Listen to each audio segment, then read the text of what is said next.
And we're goddamn live. Live. Right, cool. Let's just see if this is live. And we are live, yes. Well, that's meta. I'm looking at myself. That is meta, man. Damn, that's weird. I don't like looking at that.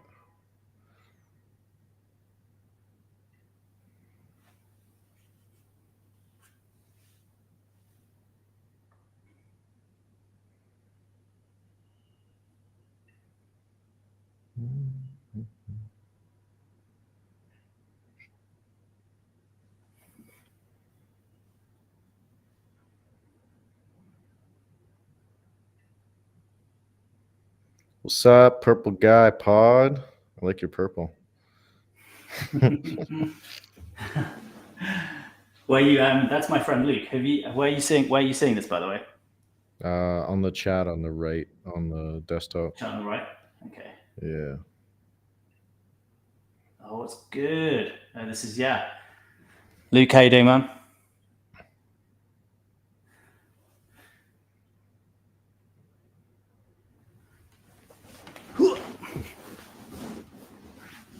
All right, let's just check we're all on board.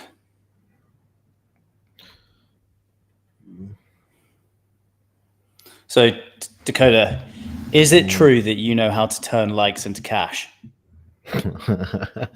Somehow, I don't know. I press buttons and somehow fucking make money. So I know. I mean, dude, I described myself like this yesterday. Like I feel like I'm just a desk-bound like computer monkey. That's all I feel like. Just like a monkey that's just good at using a computer. Dude, straight up, I get that all the time. Sometimes I laugh, man. I'm thinking, like, how the fuck do I get paid to do what I do? I shit post and post stupid memes. I don't know. It's hilarious. It's so funny because you sit like at the crossroads of like really serious entrepreneurship and like degenerate bullshit. Like it's actually amazing, and I feel like people love you for that. Yeah, I'm straight up potato. Sometimes I like. Well, it's like it's so fucking boring to be serious all the time. At least for me, I like to joke around a lot and screw around. So, I like putting that in my content, even though it's 100% ruined any opportunity of becoming employed in the future, or probably ruin some opportunities. But I don't care. I'm having fun. And that's the most important part, right? Yeah. Fun. Cool. So we're gonna have some fun. So we'll whilst everyone's jumping into this, I'm gonna give myself a little bit of an introduction to people who, for absolutely great reason, have no idea who the fuck I am. We'll probably know who Dakota is, and this is going live across my Twitter and my YouTube channel. But for those of you that don't know me, my name's Tom Youngs. I'm an entrepreneur based in London, the UK. I run an AI optimization agency called Unorthodox Digital. I've been basically an entrepreneur for the last 20 months since I quit my full-time job. Worked in the tech industry, helping some of the biggest luxury brands in the world with their digital presence, helping their customer journeys across websites, across apps.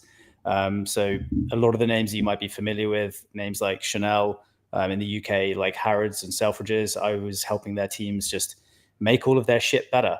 And then I was like, I hate having a job. And it's funny because I share a similar story to one of the other guys who we've got on this Solopreneur Summit in a week or so's time. I used to also be a dentist 7 years ago. So I've done a lot of random shit. Like I've done everything in between being a dentist and working for these brands. I've cleaned toilets. I've worked in all sorts of hospitality. I've been a nurse. I've had a paper round. I've worked in coffee. I've done everything. And this is the first time for the past few years where I feel like I've landed on what I want to do, which is I always knew I wanted to be an entrepreneur since reading Tim Ferriss's The 4 Hour Work Week must have been about 11 or 12 years ago now.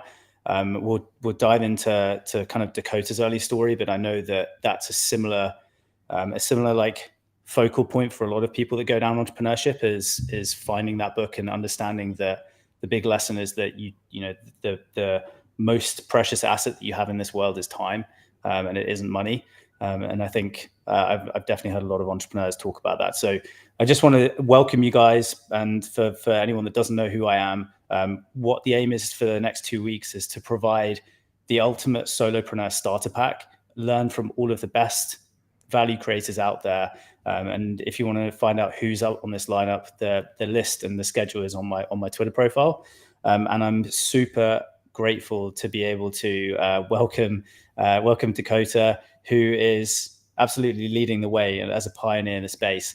And I'm going to hand over to him to give himself a little bit of an intro. I said to him, I was like, are you cool doing a little bit of an intro? I always find this quite interesting because probably in a year's time, his intro is going to be different than it is today and was last year. So yeah, Dakota, thank you so much for joining us at the Solopreneur Summit and kicking this off for us. Yeah, thank you for having me, brother. Stoked to shoot the shit and talk about whatever. But yeah, my name's Dakota. I pretend to be people on the internet and I get paid to do so. And that's it. No, I'm just kidding. Yeah, so I run a social media ghostwriting agency. I've done this for the past year and a half. And now my main focus is training other people on how to start a social media ghostwriting agency and scale that to whether they want to go 2K a month, 10K a month, or scale up to 50K a month. I can help them do that because I've scaled my own agency to 50K a month. Now I've scaled my personal brand to like 150K a month, around like 100 to 200K a month. But yeah, so excited to share whatever lessons, failures, fuck ups, share that with you guys. Thanks, man. So the reason I'm looking at my phone is that all of my notes are on here. I've got my my Notion up, and I thought, to be honest, like we listen to a lot of podcasts. I'm sure you do, Dakota, and a lot of them can be super boring. So I thought we'd kick it off with something out there with some quick fire questions, so that the fans and your new fans can get to know you a bit better. You cool with that? Yeah, 100%. We'll start things off really, really, really nice and simple. By the way. Okay, you're scared. You should be scared. You should I'm be fucking scared. ready. I've been prepping. This could completely cancel you. Perfect. Perfect. Okay, let's hit it off. Okay, first up, blue or red? Blue. Hit him with the hard one to start, right? Yeah, that was a hard one. Chest or back? Chest. Writing or reading? Reading. Writing's hard. Tries or buys? Tries. Pineapple or mango? Mango. That's my favorite. Okay. Quads or hammies? Quads. Okay. Beer or whiskey? Beer. Cigar or vape? Cigar. Red Bull or Monster? Red Bull. Oh, I thought you were going to say Monster. I'm surprised. Like, we're going to have to go back. I'm slowly converting. Slowly converting. Okay. DMT or ayahuasca? Ayahuasca. I haven't done DMT. Well, DMT's in ayahuasca, but I've done ayahuasca. Okay, there you go. See, there was a clip here. Someone who clearly doesn't know what he's talking about. Shrooms or weed? Shrooms. I get really anxious on weed. Okay, yeah, I'm the same. Lord of the Rings or Black Mirror? I would say Black Mirror, but their last season was dog shit, so I'm gonna go with Lord of the Rings. Okay, flicking it back. Okay, this is one of my favorites, and then we're kicking off with the best one. Michael Jackson or Miley Cyrus? Michael Jackson. Okay. Those are my pronouns.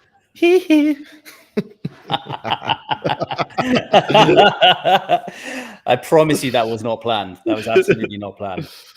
And then finally, this is the question that everyone like within the entrepreneurship space is always thinking about. Dan Coe or Andrew Tate? Dan Coe. I like Andrew Tate. I like him a lot, but Dan Coe's my homie, and he changed my life. Okay, so. He's a homie. But is Andrew Tate a future homie? Maybe. I don't know. Maybe. I don't know. I could definitely see you guys hang out. Maybe, yeah. He's very macho. I'm not so like macho man. Sometimes I am, but he's a G. I like him. He's a G. Okay, well, like we're going to move on to the serious stuff now, but I just wanted to like loosen up there with some fun shit. Oh, I'm loose. He's loose now. He's loose now. Okay, let's kick this off with giving. There's going to be a lot of people out there because ghostwriting has taken off in the last year, and though at least from my perspective, it seemingly has. And you've definitely been the spear at the absolute tip of the spear. What do you think if you were to sum up ghostwriting to someone that's like doesn't really understand what it is? How would you explain it or describe it as best you could? You take over someone's account and you grow it, basically. And the way you grow it is you write posts for them, and that can be in the form of a Twitter thread, tweets, Instagram posts, LinkedIn posts, whatever. And then you pay for distribution. So you can pay for retweets, you can pay for ads, you can pay for Instagram story shares, you can pay for LinkedIn comments. And so when you combine those two elements, the writing and the distribution, you combine those together and you grow the account basically, and people will pay you anywhere between $2,000 to $15,000 a month for you to do that, depending on what your offer is, results, all that stuff. And so if we go back to the $2,000 versus $15,000 a month, what are the kind of core differences there? Is that purely based down to experience, or is that are you promising more? Yeah, so basically, yeah, it comes down to results all the time. So what end result are you getting them? So some people are like, "Oh, I'll grow your account." Well, it's like, what does that even mean? You can grow 1 follower or 1,000 followers. You got to be specific. So when my first client, I charged $3K a month, and I told him I'd grow him by 1,500 followers every 30 days. And I would, I think, give them their money back if I didn't meet that or something. And I charged $3K a month for that. And then as I got more experience in social proof, I was able to land clients easier and charge more money because of brand. So you think about like Nike versus a Walmart t-shirt, like plain white t-shirts, Nike can charge a lot more, like 5 times more, because they have a brand opposed to Walmart. So that plays an element into it. But yeah, at the end of the day, it's like mainly the results. And then do you have experience and proof backing up that you can get those results?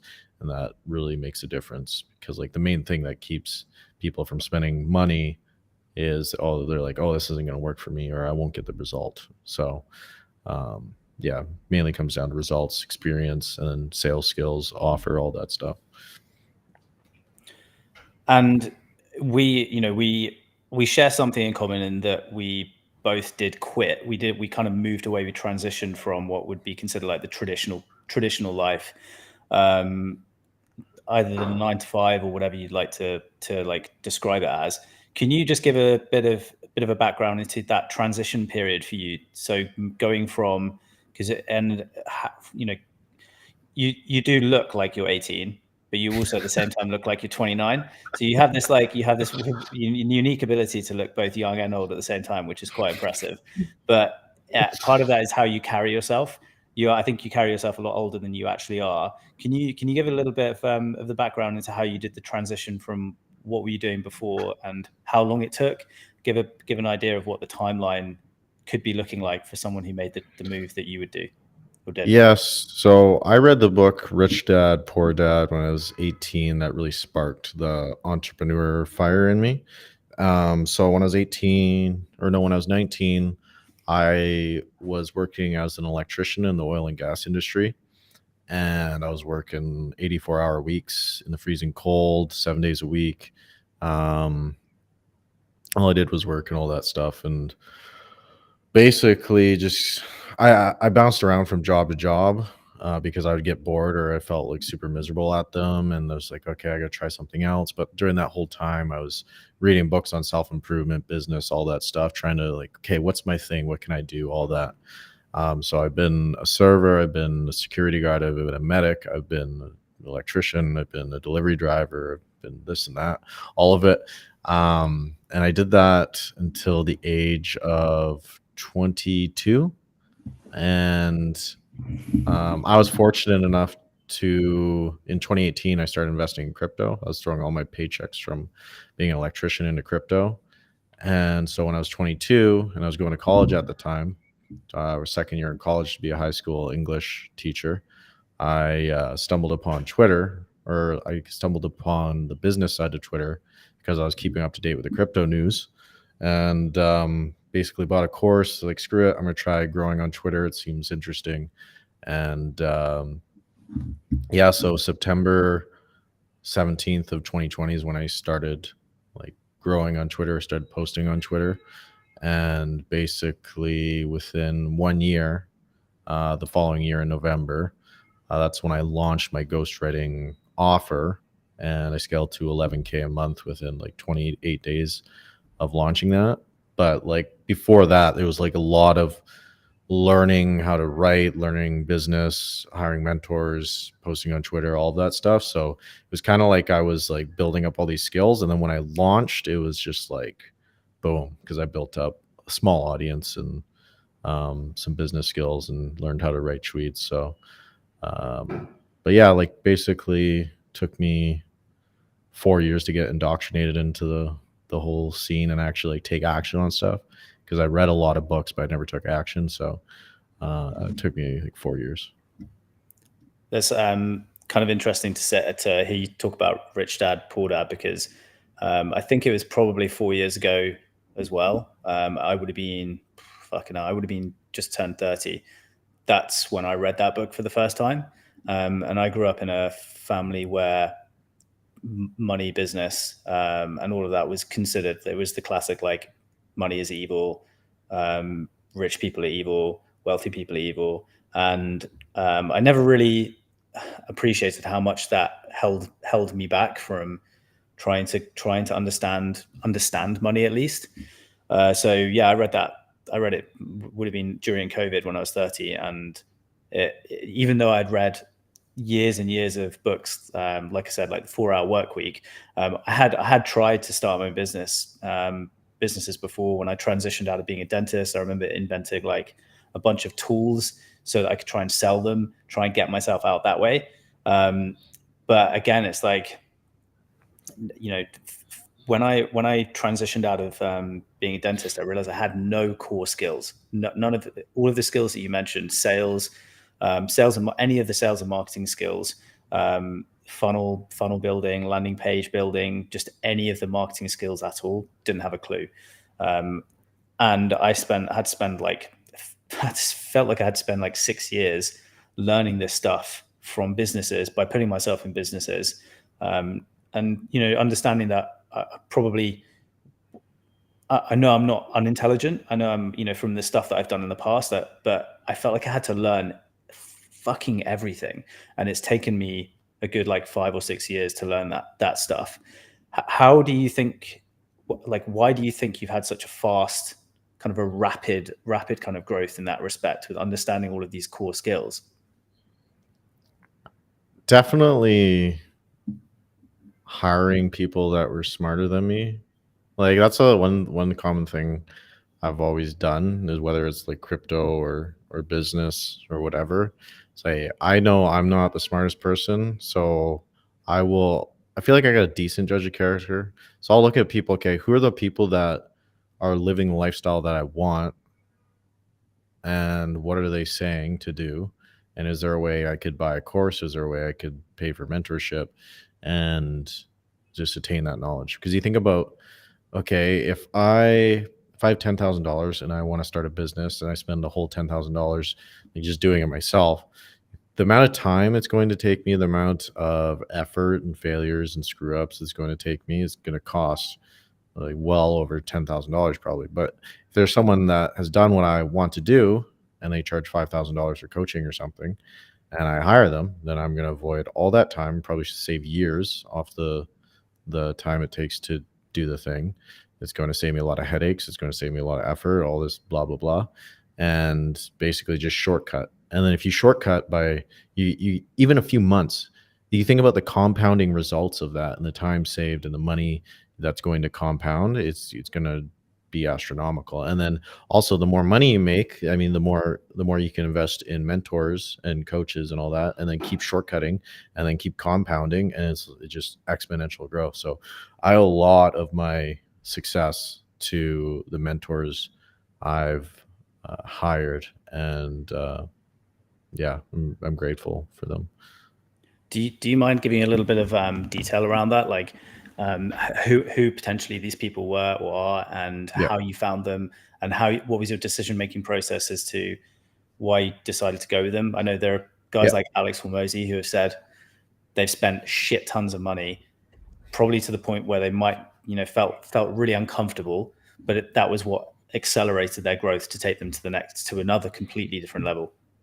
Yeah, 100%. So I bought some crypto shit in the past. So I won't go into that, but yeah, first person I like in business I bought mentorship from was Dan Coe, and the reason I bought from him because I really resonated with his content, and he's very relatable. And yeah, so got coaching from him, and I only had like $8,000 in my bank account at the time, and his coaching was like $6,000 or something. I was like, oh shit, like I got to make this work, and it lit a fire under my ass. And I think that's one of the best things about getting a mentor is the accountability and actually making you take action. Because up until that point, I just procrastinated for months and months. Like, oh yeah, I'll get to it. I'll start a business and all that. But it wasn't until I actually invested in myself and my education that I had a fire lit under my ass. Like, oh, I gotta make moves fast, and I had the roadmap laid out. I was like, oh, I just gotta execute. So it just really got rid of a lot of self doubt. I had the accountability and all that. So Dan was my first one, and then David Mendez I got sales training from because I was not confident on sales calls at all. I didn't know what to do. So David Mendez. And then I went into client ascension with like Andre and Cold Email Wizard and all them because I wanted to get better at operations and running my agency and all of that. That's a great program. I'm now a coach in it. And another guy, Richard Yu, that was a recommendation through a friend. Found out he was not being so good with other people, some of my friends. So I just left that program. That was the only coach or person I regret going into, not because of like the program, but just like his character. So that was $18,000 down the drain. Oh shit. Yeah, that was lame, but whatever. And then Oh, dude. Leon, Okay. Well, because that is an expensive. Not to yeah. say that was an expensive lesson, but is there anything you learned from that might prevent you from doing that again, or from someone that might be potentially get themselves in that situation? Yeah, it was basically I I heard like a little bit about him. Like one of my friends recommended him and he was like close with him, but I didn't find him naturally like through my own way. He was just like connected me to him. Um and I'm glad I did leave because it was kind of like I was in the program and then I found out a friend of mine got his content stolen, like his intellectual property from his actual program stolen from Richard's team, allegedly. I'm not going to say anything, but allegedly. And I found out about that. And then I also found out another friend of mine who went through his program and he was eligible for a refund because like the stuff he was teaching was really basic. And my friend was like very advanced. He was like, okay, just give me a refund. Like he was eligible for it. They wouldn't grant him a refund. So when I found out that stuff, I was like a month in the program. I'm like, you know what, like guys, like I'm just not into like what you guys are doing. And I'm just gonna peace out, whatever. They didn't care. They already got my money. So I knew I couldn't get a refund because I signed the contract, but like just morally, it felt like the right thing to do because I don't want to be associated with those people and all of that. And funny enough, a month later, his main account manager is like a bunch of people from his team left him because the word was getting around. He's just like a slimy character. And it's funny, he's actually on Twitter now. I don't know if you've seen the meme, but it's him. He's the guy that posted the porn thread where it talks about how he quit porn and then he like plugs his like business offer at the end and stuff, and his ghostwriters like copy pasting other people's threads and stuff. It's so funny. Everyone on Twitter is roasting him. But yeah. So I I was faced with like this conundrum though, or this option. It's like, okay, I spent 18K on this program and I can continue working with these people and they can like help scale my coaching business. But do I want like morally knowing that these people or him allegedly stole someone's intellectual property and they're doing these things to my friends? It's like, do I want to associate with that? It's like, can I look myself in the mirror and like, I don't know, have integrity? And it's like, no. So it was kind of lame because it was just like, fuck, I just spent all this money. But I feel good about it because, you know, I don't know, trade my integrity for what I thought was right. So, yeah. I think that's incredible. Like I've always had an issue with people who tread like a moral, like the weak side of their moral boundary. And I remember my first boss when I just finished dental school, so I did been at university for 7 years, and my first boss, like she asked me to do something just flat out unethical, and I flipped. And this was like 9 months into my first year, and I literally just like snapped my neck, and I was like, "You need to fuck off." And she was like, "You're getting fired, and you're going to lose your license." And I was like, "Oh shit!" So I was like, so I learned the hard way. Don't tell your boss to fuck off. But yeah, Yeah. I have a Wisdom. huge amount of yeah, I have a huge amount of respect for you. You know, to make that call, and understand that, you know what, it's money ultimately you can get money back. You just cannot buy your integrity back. Yeah. So I think there's a huge lesson there. Just can I go back to when you first worked with Dan? Like Mhm. practically were you pretty fresh at the time? Did you have an idea of where you wanted to go? What did he actually help you with in his coaching? Yeah, so he helped with audience building and he helped with actually monetizing the audience. So we looked at, okay, what are my skills and how can we monetize it? And at the time, I was like, oh, I'm going to be a copywriter slash web designer. But I also had an audience of 4,000 people and I was growing at a decent pace at the time. So I was like, oh shit, like ghostwriting's this new thing. And I mean, I can grow an audience and sounds cool. You know, I'm a ghostwriter. So I was like, oh, I'll try that. So Dan, he, even though I was growing at the time, he helped like elevate my content creation process and audience building process. And he got me a lot of clarity on different elements of brand building and content. And then he gave me the roadmap of what to do when it came to actually, okay, how do I monetize my skills and actually even become a ghostwriter? So he helped me with, okay, here's how you like structure a landing page. Here's how you like create your offer. Here's what you say on sales calls, all that stuff. It was all built out in Notion. And we'd had like an accountability call every month or something and like DM support. So yeah, it was great. I think the main thing was the confidence though. Like when you have someone in your corner and they're giving you the roadmap of what to do and you don't even got to think about it, you just know, okay, just execute on this. You're not having that self-doubt. You're not having all this imposter syndrome, all that stuff. Is just, you know, you have someone in your corner helping you.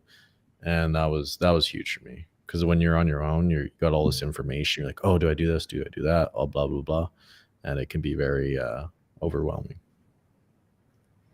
Nice, man. I'm going to dig into some of these questions that I have written down now, which is more of the practical, tactical stuff that I know that Mhm. a lot of guys who are just starting out really, really are desperate for. Because I see this all the time. People making posts about how they started a few months ago with a few friends or a few people, and they're the only ones left because people just quit. So, but can you give a little bit of background as to how you coach people now, or how you operate at the moment? And then I've got some questions off the back of that, but like, how do you structure your business at the moment? Yeah. So right now I run my ghostwriting cohort program, and basically it runs you A through Z, like how to become a ghostwriter.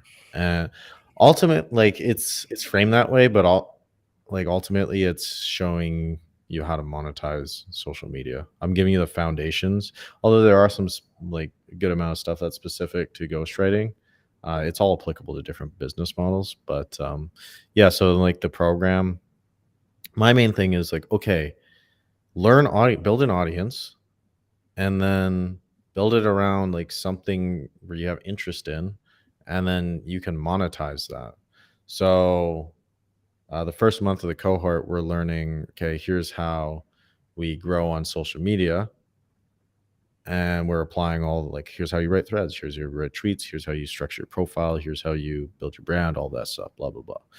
And then that's the first month, because you have to know how to build an audience if you want to do it for other people. Or if you want to monetize like a skill or something, like just having that audience is huge.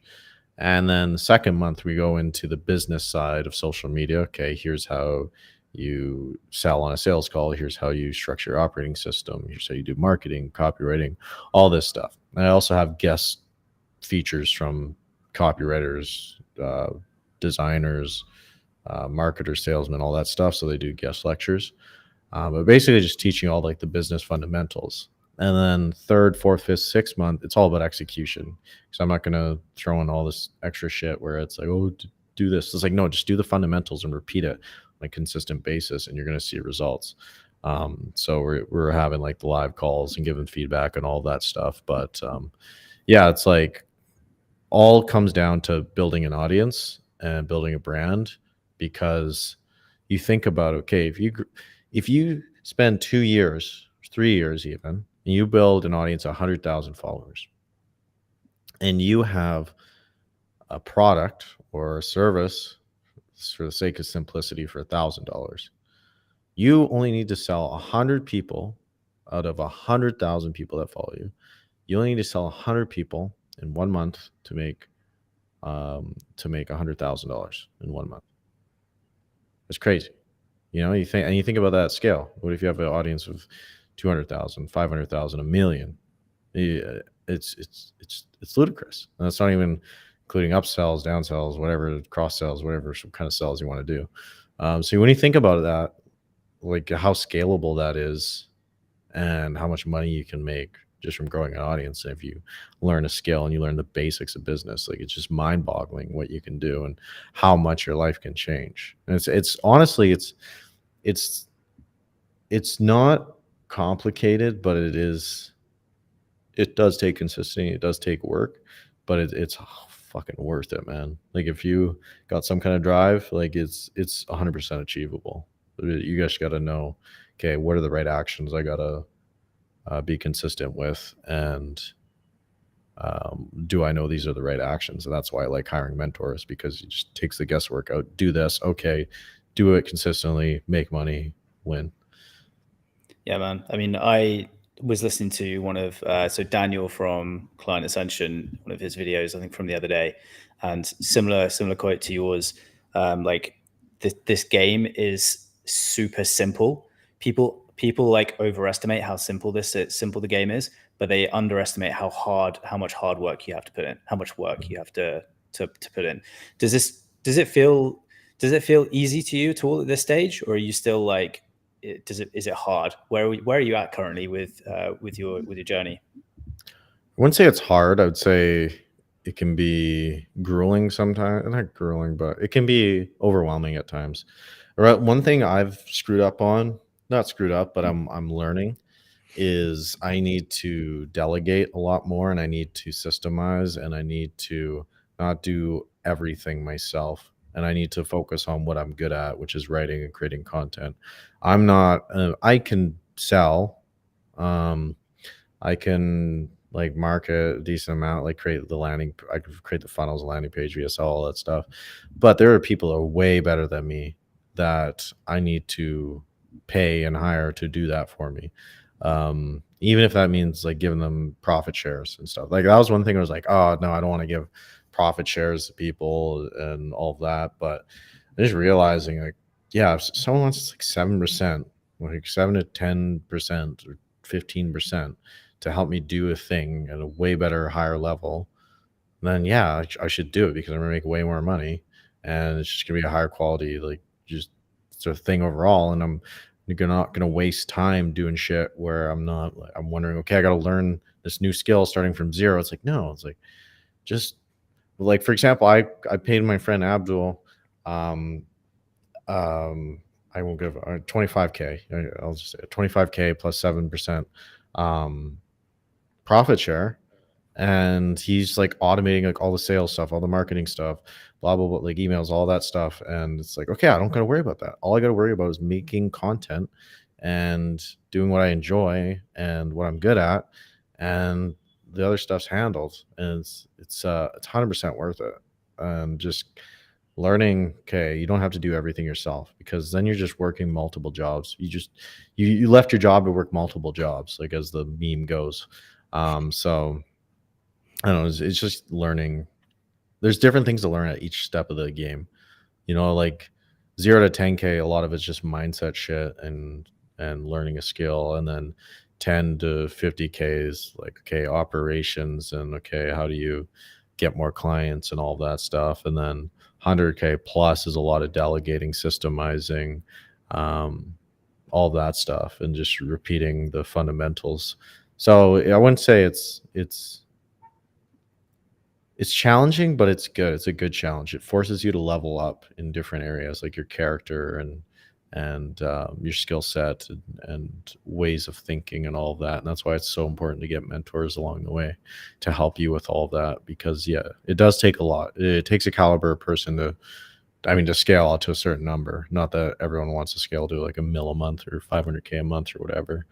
But yeah, it's challenging, but it's so rewarding. And like, what else are you gonna do? You gonna play fucking Xbox all day? Turn your life into a video game. That's completely right, man. I think about this frequently, how the more I get into this and the more I understand and educate myself, the reality that this is just a game with levels, and your job is just to learn the rules of the level, and then you get the opportunity to then knock on the door of the next level. And if you've learned all the right shit, they'll give you the password to come in. But if you're not there if you haven't figured out what you need to get to the next level, and you've mentioned the answer is mentors. It's learning from the people that are behind the door. That's where you get the passwords from. But that's the way I look at it. It's just simple. Like, you can either play an Xbox, do whatever the fuck you want, or you could actually just learn the levels of this game, which is an infinite game. Like, this is the best thing that I find, is that I know that you'll be in a similar situation. I'm sure you're thinking long term. We'll get to one of my questions, but I see this as the people who are 100 steps ahead of us, the people who are claiming, to have the Bugattis, the yachts, like, those guys all have the exact same skills and abilities as most of us do. There really isn't like much of a secret, but what they've done is they've learned how to level up to each step. And we can do it. We can do it. Like, there's nothing stopping us apart from, just actually the mindset. And I think shifting it from that, okay, I'm just going to get to here and then I'll be good, to just being like, no, fuck it. Like, all you have to do is just learn the next set of rules. And you can do that. It's super easy. The answers are on YouTube. 100%. It's like, I think I have a tweet going out tomorrow or something, but it's like, learning skills is like, you just learn the cheat code and then you can generate money. And it's just, okay, I just hit this cheat code and I do this, and I get this result. And that's all like learning skills is. So you're learning these sequences of movements or patterns, and you are following them, and then you get this outcome, which is like flying cars or fucking infinite money. The infinite money is the like I always say, money is an infinite resource. So just fucking get your share of infinity. 100%. Right. Okay. So what are the most common mistakes you see early creators make? I think a big one is they grow a following, but they don't learn the fundamentals of business and learn how to monetize it. So you'll see a lot of these big following accounts. They're like anon accounts spitting platitudes and all that, but they're broke as shit because they didn't learn any skills, so they like have nothing to really monetize their account with. Like, what are you going to sell? Affirmation guides? Like, who's gonna buy it from you? You don't even know how to market it. So like one thing I think it's important is learning a skill, and then as you're growing your account is like show your competence in that skill. So for me, it was writing. So I studied books, I studied YouTube videos, courses, all that. And as I was learning it, I was applying what I was learning and I was teaching it on the timeline.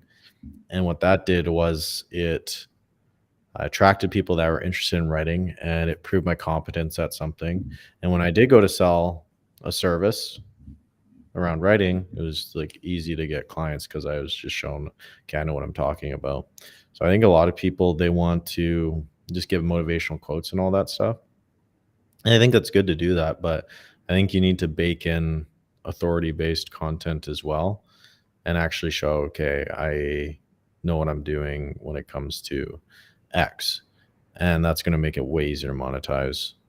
So I think the key to growing a brand and not a following is to mix in three pillars. So like the growth content, that could be like your motivational content, your mindset stuff, and then there's authority based content, which is showing your competence at something and giving actual advice or like helping people solve their problems.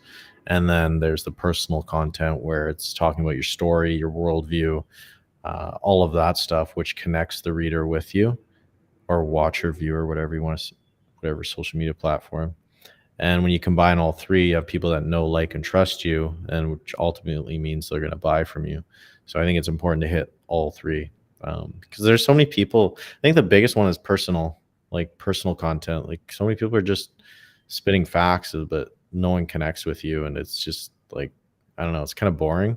It's like if you're growing on social media, you should have people be able to recognize your content just from looking at the words or just seeing your content, even if there was no profile picture or anything to identify it.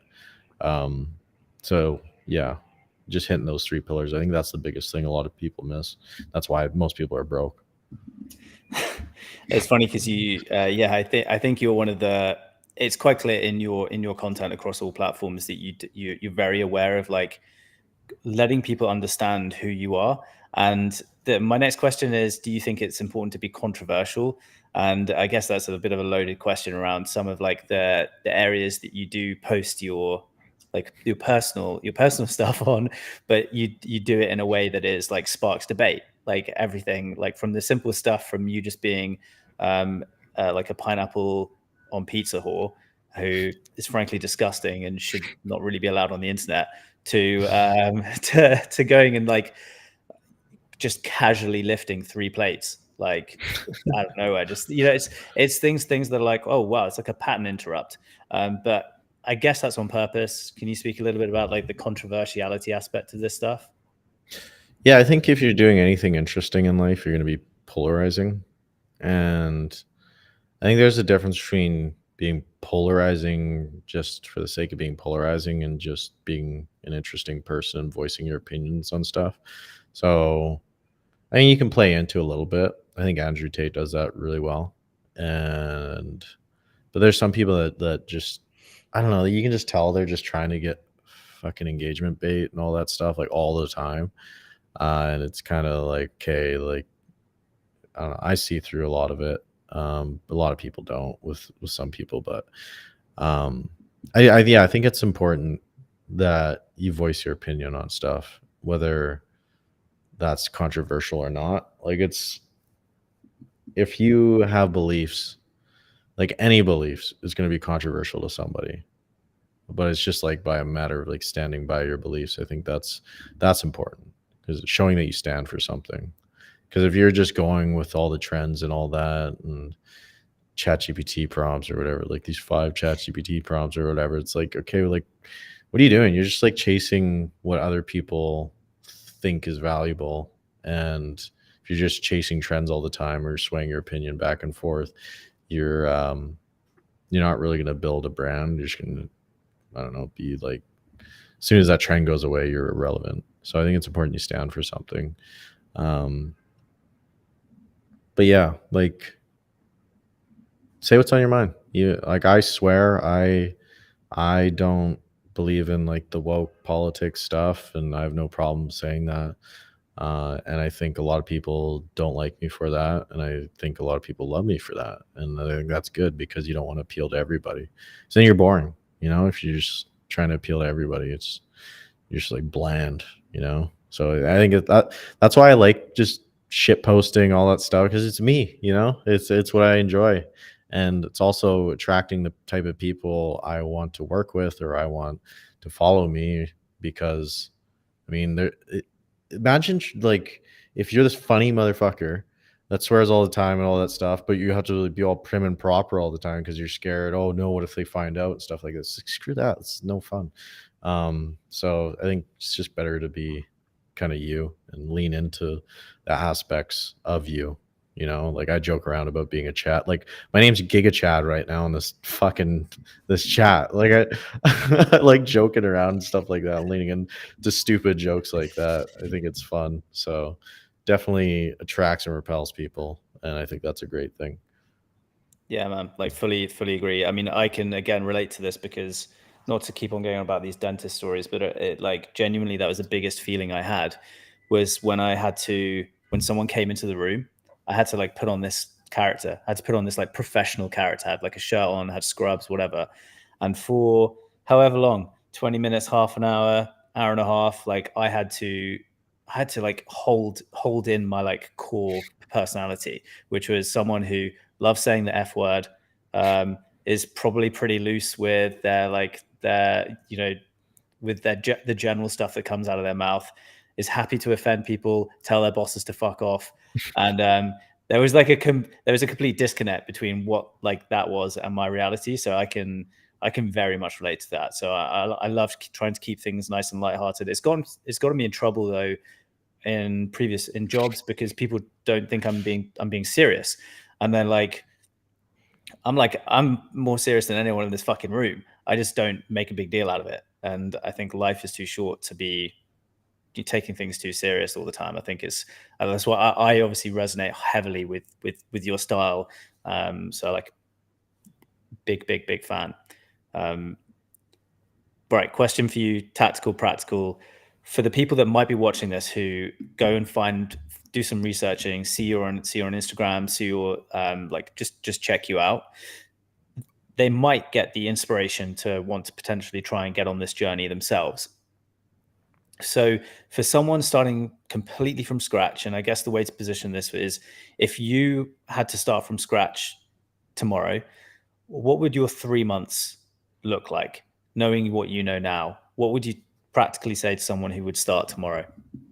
Yeah, I would say pick a skill that you have interest in and that there's demand for. So some people might be thinking, oh, but I'm not good at anything. Bullshit. You're fucking good at something. So you can ask your friends or family, like, hey, what am I good at? Like, what comes to mind? Because that outside perspective can often be insightful because you're just in your own head. But yeah, I would find a skill that you're interested in, there's market demand for. And you can always learn a skill too. You could just YouTube or ask ChatGPT, like, what are some in-demand skills? And then you look at the ones that might be interesting. YouTube, like experts in that field, watch a bunch of free content, and then start posting on social media. Pick one platform and just stick to that. Whether you like video, you could do like Instagram or TikTok or YouTube. If you like writing, then do Twitter. And then as you're learning that skill, document your journey. Don't pretend to be an expert, but like give actual advice on that skill. Look at what other creators are doing, and kind of don't copy their content, but get inspiration. Say, oh, I like how he had a writing thread. I'm going to do a writing thread on like maybe Stephen King, or if this guy did a thread on web design, I'm going to do how I would structure a website and why. Just get ideas and see what's working for other people. And yeah, start posting content consistently, at least one post a day, and just keep posting. Post motivational content if you want to, alongside the educational content. Post about your story, all that stuff.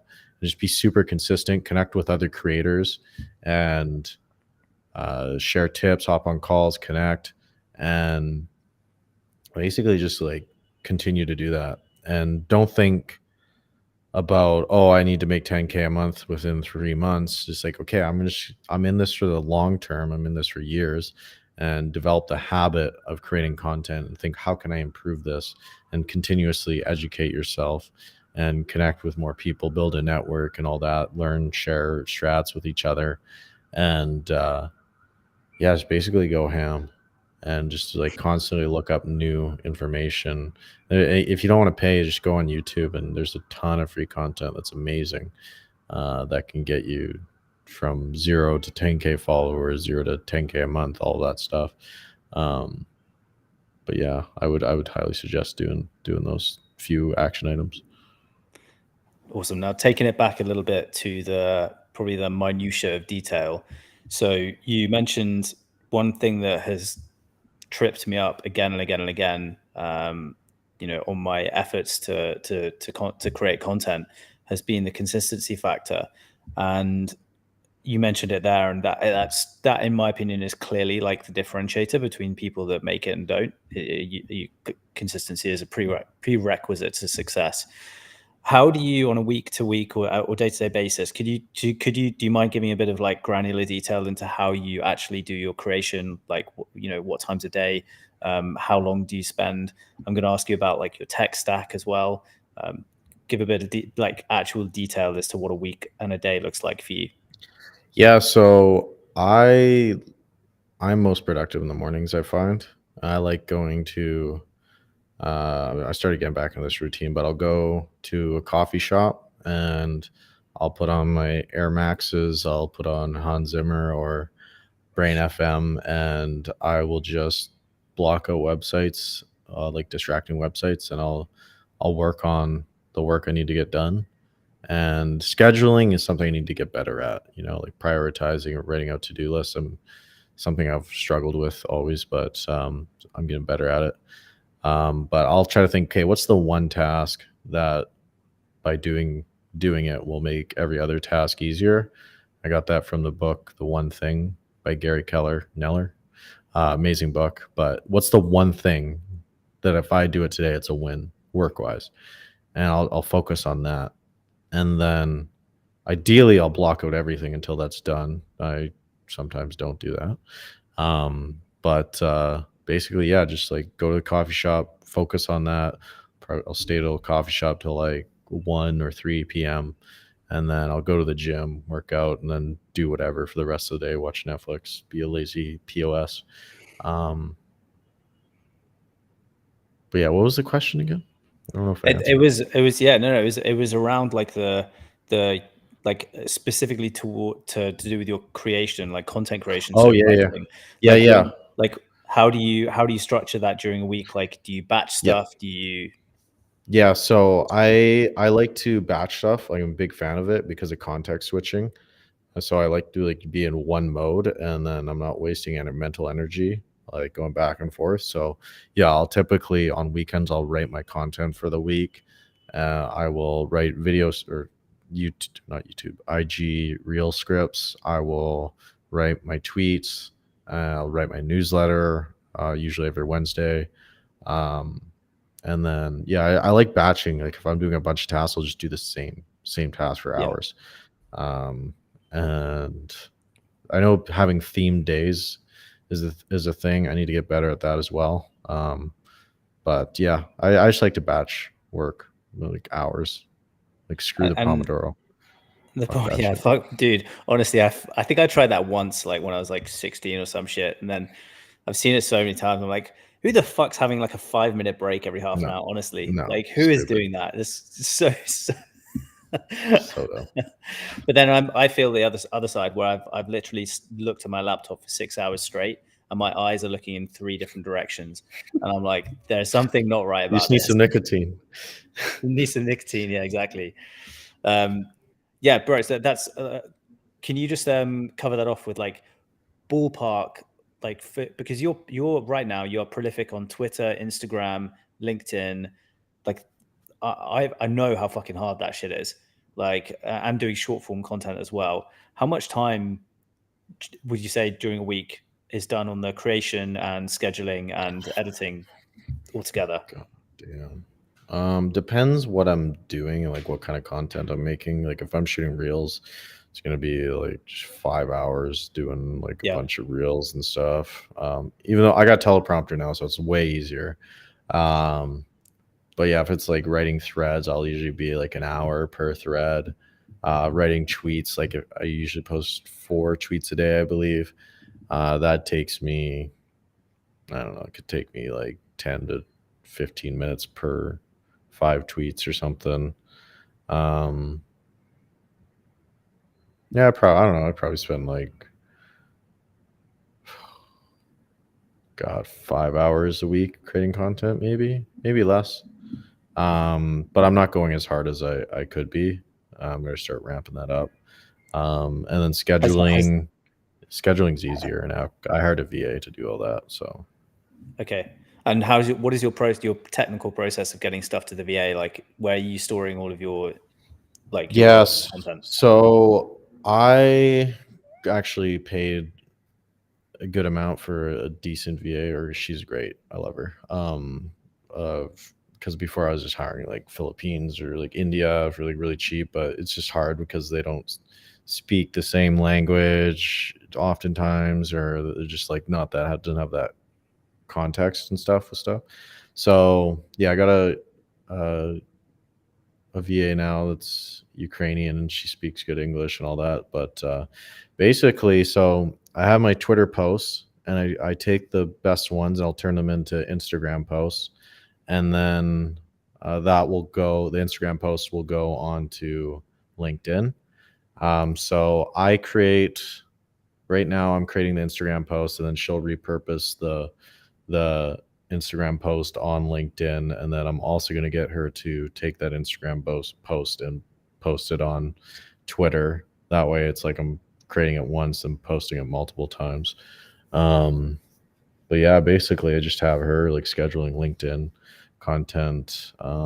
I schedule the Twitter and Instagram content myself. I use Hype Fury and Tweet Hunter to do. Sorry, my Siri, fuck off. Sorry, my Siri went on. But yeah, I use Tweet Hunter and Hype Fury to schedule on Twitter, and then Instagram. I use native Instagram scheduler. Same with LinkedIn. But yeah, I can definitely be more streamlined, and I'm working on systems and stuff for that. But yeah, I'm pretty basic. Basic bitch. Okay, right. Final question, because I want to be super respectful of your time. And this one is from one of the co-hosts who's going to be helping me out in the Twitter Spaces over the next couple of weeks, called Harry Wrights. So shout out to Harry for this. He's interested in knowing your process for documenting and blending his personal stories into his value content. His story is Yeah. wicked.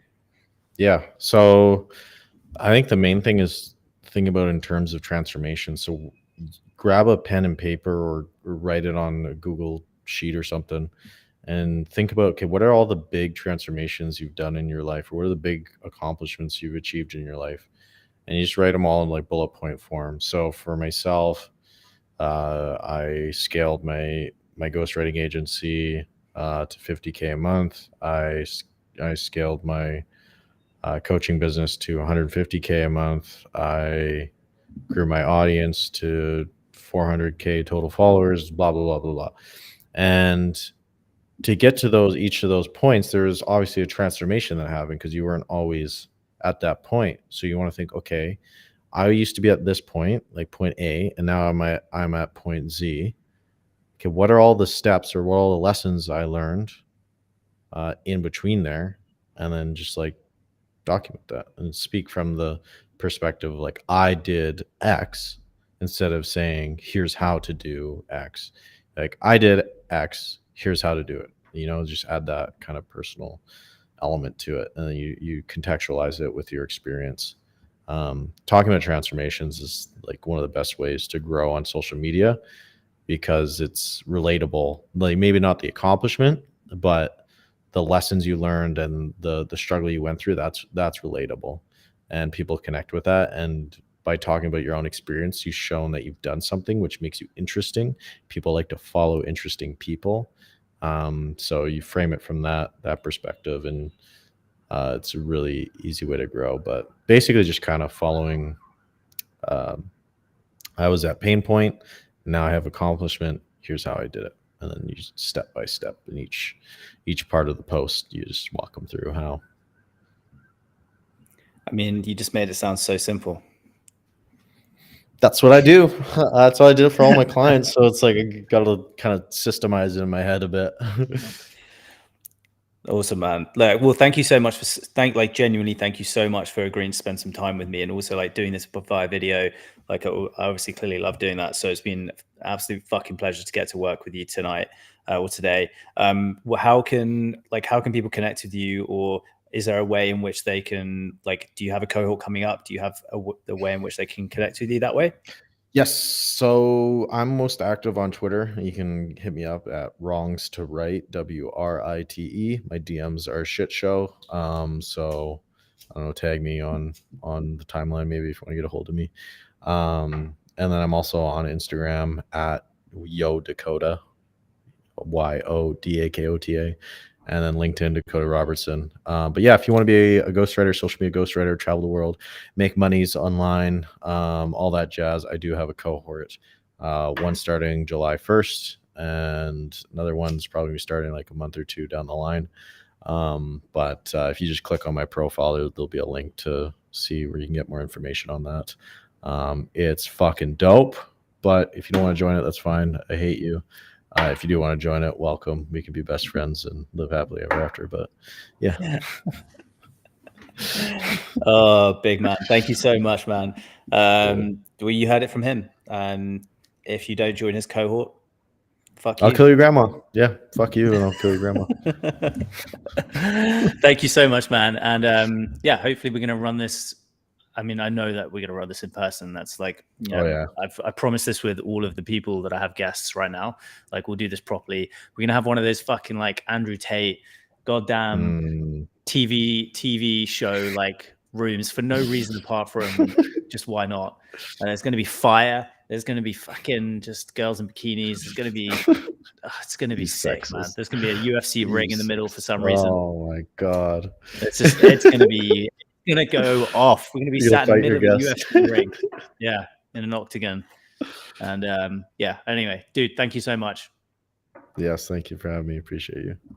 Peace, brother. And we will see you tomorrow for session 2. Show up or I'll kill your grandma.